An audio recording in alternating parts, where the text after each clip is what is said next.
Well, here's the Maerklin Donkey,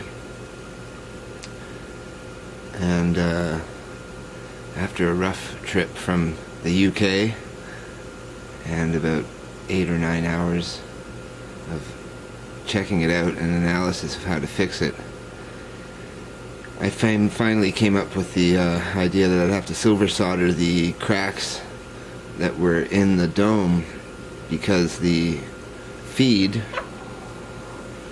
which was running to a twin, had broken off here at the joint of the dome and pulled the dome and made some cracks.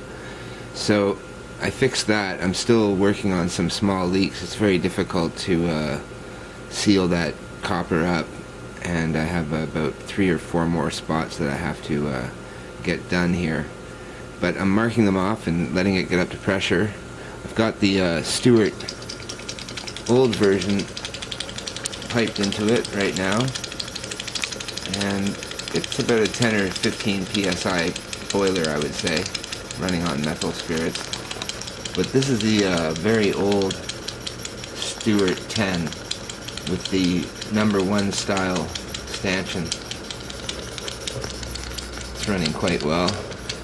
I just got a 10V base for it, but it doesn't match at all, so that was a little bit difficult. I had to bodge that on. But the 10V base doesn't have the same bolt patterns as the original Stuart 10 motor that this is.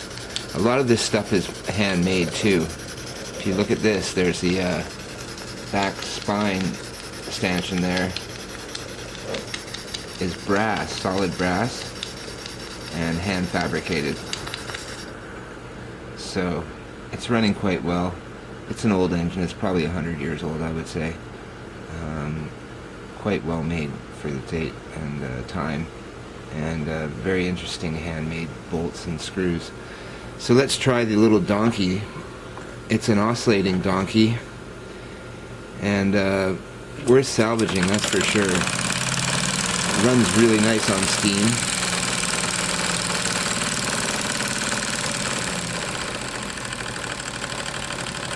It has a nice knurled flywheel addition here, which you can turn with your finger, I guess, to get it started.